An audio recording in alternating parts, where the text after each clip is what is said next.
again, another Peggy Podcast. Our 25th episode, which is hard to believe we've done 25 of these. I can't believe we're getting ready for August UTA. I always love the August UTA because it's been a few months since we've seen our tremendous airmen, and I can't wait to get through this drill. I say it every podcast, we have a busy drill. They're all busy. And luckily, we didn't have that busy of a summer. We really kind of took it a little bit easy and didn't do much. So we'll tell you about a few of the events we had and a few of the distinguished visitors that we were able to host over the summer here at Pease. So the first thing I want to talk about is really we're going to go all the way back to June. We didn't do a podcast really at the end of June, early July. So we got 2 months to cover. So we did the New Hampshire Women Military Service Memorial Dedication at the State Cemetery. It was a great event and really recognizing our female service members. And so happy to support that along with our Army brethren and our state leadership. So that was a great event. And then so we rolled right into our retiree day. We had about 150 retirees that came on base to celebrate their careers. Our retiree activity office has really taken the lead on that. And it was a great afternoon to kind of celebrate their service, get some old war stories, eat a few burgers. And of course, we had to open up the tail and get a KC-46 tour. Yeah, I appreciate everyone's help with that event. It was wonderful. The weather was wonderful, and I got a chance to go and see a lot of our retirees that I hadn't seen in years. So a lot of smiling faces, and like you said, a lot of great stories, and just really a proud day for the wing, getting to showcase kind of where we are today and what the future looks like. Absolutely. And then we kind of came into the 4th of July week. We usually take that week off from flying and try to give time back to our airmen and their families to rest and recoup. And then really we kind of came back really hot and heavy at the second week of July. We were really trying to look to prepare as we went to go into Indo-PACOM and support not only Mobility Guardian, but also Bamboo Eagle, which was a headquarters Air Force exercise where we sent out a total force team of about 45 individuals. Yeah, it's great. I know we did a swap out, mid-month swap out. The crews that participated and our maintainers and our support personnel had a great experience out there, understanding what the Indo-PACOM operating area is like. And so a lot of great experience there, and happy to have those folks starting to transition back to the base to enjoy the rest of their summer and have them back for the August drill. Absolutely. It's a great way to show our projection of power as we look into the Indo-Pacific theater. So awesome for that. And then, sir, we had a really, really large visit where we hosted 2 distinct visitors here at Pease that we were very happy to host. Yeah, about 2 weeks ago, we had Senator Shaheen as well as General Reed, who's the U.S. Transcom commander, come and spend a few hours on a Friday afternoon with us, where we got to highlight and showcase all the tremendous achievements that our airmen have made with the KC-46 and what the KC-46 brings to U.S. Transcom on a day-to-day basis. Great visit. General Reed was a super personable leader who was very proud of the wing, not only for our past accomplishments with our CENTCOM deployment and our outstanding job that was performed out there, but all the future missions that we will do with this aircraft. He understands that our airmen are innovative, our airmen are the subject matter experts, and our airmen do understand what it means to be ready. Absolutely. You know, to be able to host a sitting U.S. Senator, especially one like Senator Shaheen, she's given wonderful support to the state of New Hampshire and to our airmen, and we're her hometown team.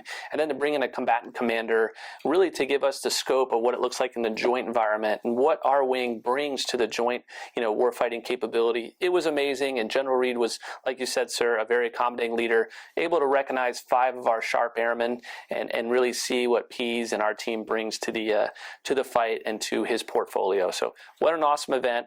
At the same time, we were concurrently running our Airman Leadership School. So we brought an instructor out from McConnell Air Force Base like we've done the last 3 years. And we put 16 of our folks through that school, 12 from the 64th and 4 from the 157th. And we're able to host a wonderful graduation in the town of Newington, thanks to our partners there, and really spend some time recognizing our folks as they go to the next chapter of their career when they transition from the airmen to frontline supervisors and NCOs. Yeah, it's a really great event that we are privileged to be able to host now, and it certainly is a a way to give back where we're not sending our airmen away for the ALS school, and they're able to do it right here at home station. So tremendous cost savings as well as time for our airmen. So really happy that we have that program as a total force initiative. Absolutely. And then the last thing I have looking back is that we also participate in the tag match. So we had 6 of our airmen go out, participate in the tag match, and then proud to announce that Tech Sergeant Mike Strempfer from our age section won the overall championship. And so very proud of him, very proud of all of our airmen that went out and represented and brought our capabilities to that joint competition. And it always makes me proud when our airmen do well there.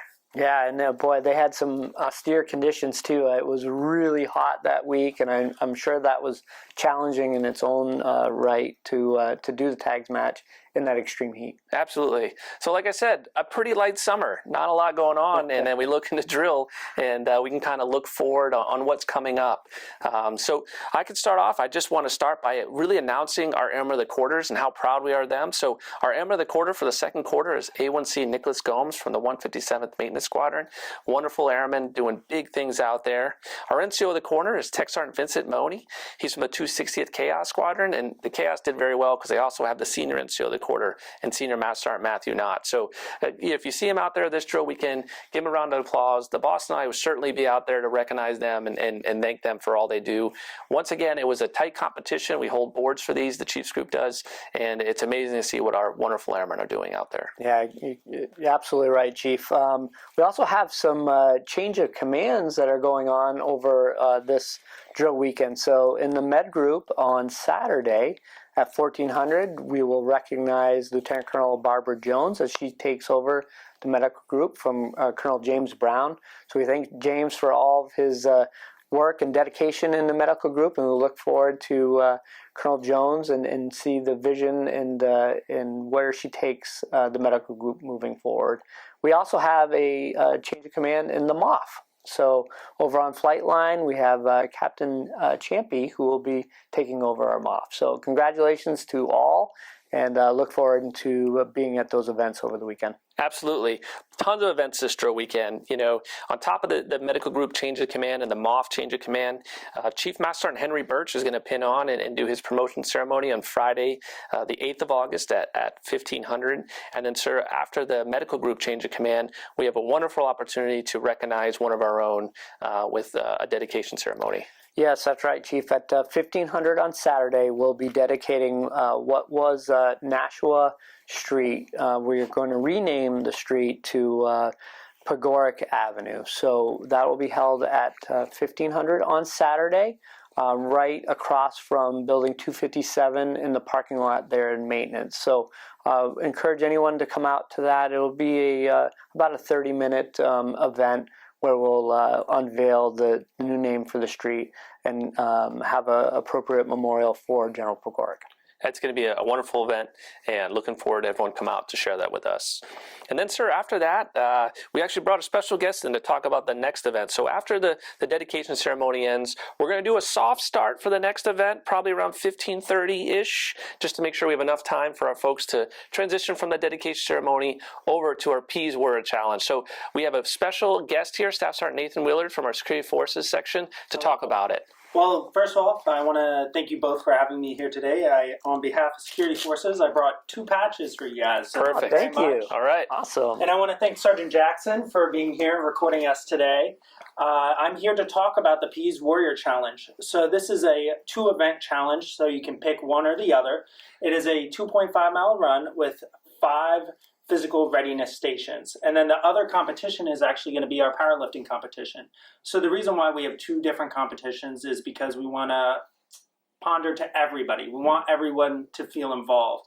I know that personally, I'm not the best at running. I'm better at lifting heavy things. So being a stronger person, I'd rather participate in the powerlifting competition.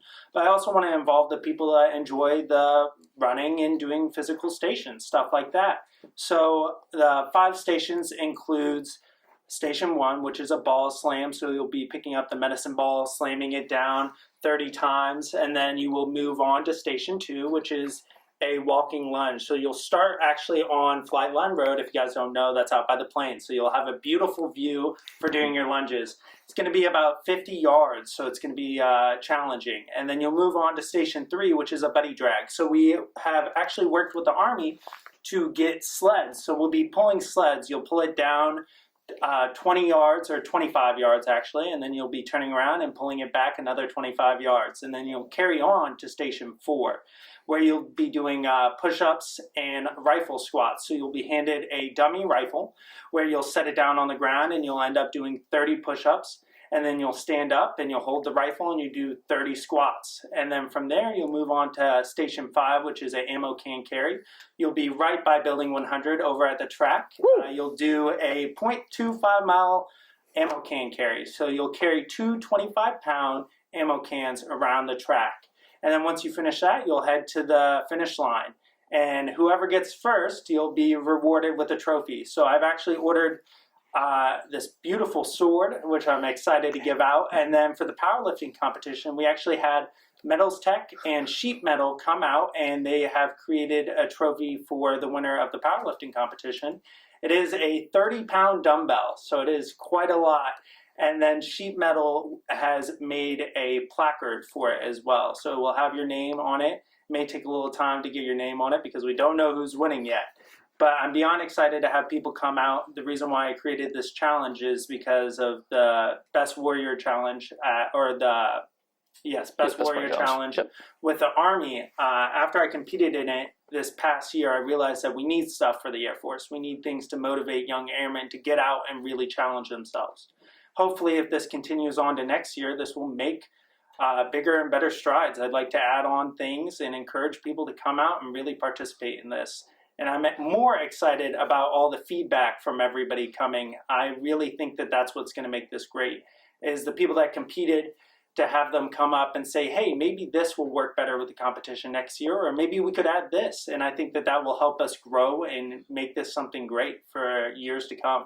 Well, I'm very excited. I'm proud to announce Colonel Perron and I will be in the 2.5 mile run because we're not going to be picking up much stuff. But, I'll lay the gauntlet down. I'm here to win. I want to win this competition. So I saw a young airman out there and he did ask me, like, Chief, is this a competition or a fun thing? And everything's a competition. So very excited for this. But really the big thing is it's about getting airmen together. Yep. It's about getting the spirit of corps, the morale, and really going out and have a good time. So it's going to be a wonderful, the weather looks fantastic on coming up. We're out of the heat, hopefully. And so I just want to say thank you for organizing this. We're looking forward to come out and support it. Is there a cutoff to sign up for this? No, there isn't actually. So day of, if you come in, again, soft start time around 15:30. If you show up, please show up. Even if you don't think you're ready, we just want people to be there and participate, to put that effort in to be a part of this wing and to be a part of this event. You can show up day of, sign up, and we'll get you set up with the equipment that you need, and honestly encourage you to win. Perfect. Yeah. Well, we look forward to it, and this is going to be a great event. And then after that's over, sir, we turn to Sunday. And believe it or not, I think we just reviewed the UTA calendar. We don't have anything on there, which gives you plenty of opportunity to focus on your job, to focus on your AFSC training, to focus on your readiness training, to focus on your RAT training. Newsflash, the wing doesn't need to fill up your schedule for you to be effective. So please make sure you have a plan for not only yourself, but for your airmen and your DSGs to be effective on that Sunday. We'll stay out of your way as you try to knock out your stuff. Oh, that's great, Chief. So it's going to be a wonderful drill. Certainly, Willard, thanks for your enthusiasm. Thank you. Thanks for your ownership, bringing esprit de corps. Can't wait to participate.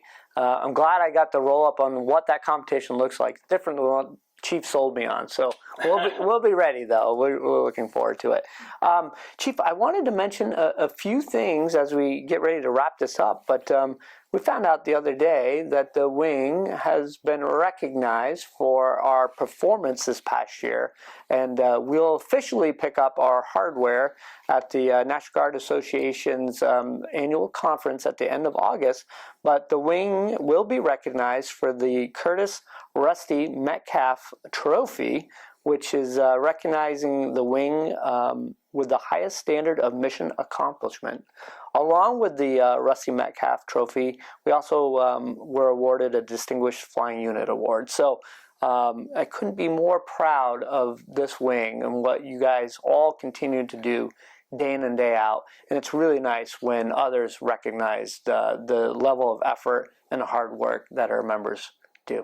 Well, sir, I think you and I both know we're the best Air National Guard wing in this country, and it's nice when other people realize that as well. So looking forward to getting that hardware and then bringing it back home for airmen to see. Absolutely. You know, sir, and before we go, I think we also have another special announcement that we have where we're taking on not a new mission set, but a little bit different. That's right. So the wing has been asked if we would become the only Air National Guard KC-46 test detachment. So we are excited. There will be a ribbon cutting ceremony sometime this fall. We're hoping to do it in September, where we'll have leadership from the National Guard Bureau come out, as well as leadership from Tucson, Arizona, and they'll come out here and we'll do a ribbon cutting, and then we will be in the business of testing systems of the KC-46 and how we can improve this aircraft moving forward. Absolutely. Looking forward to that as well. And I have to remind everyone, you know, we still have a good amount of deployers that are out on the road. They're about halfway through their deployment. So it's spread across the base, but if you have your members out there, make sure you're checking in with them, make sure they're doing well. We know they're safe. We know they're crushing the mission out there. We get some situational reports where we know our members are absolutely crushing it, but don't forget that they're out there. Please reach out to them, and don't forget their families as they stay home to support our deployers. Thanks. Well said, Chief. And please let your families know on 5 September, it is Family Day as we get ready for the air show, which will be 6 and 7 September. So please bring your families out. We look forward to seeing everyone as we get a little pause before a very busy weekend in September. Absolutely. Looking forward to the air show. Well, sir, I think we wrapped it up. Knocked it out in about 16 minutes. Thank you, Nathan. Thank you, Colonel. Have a great drill. See ya.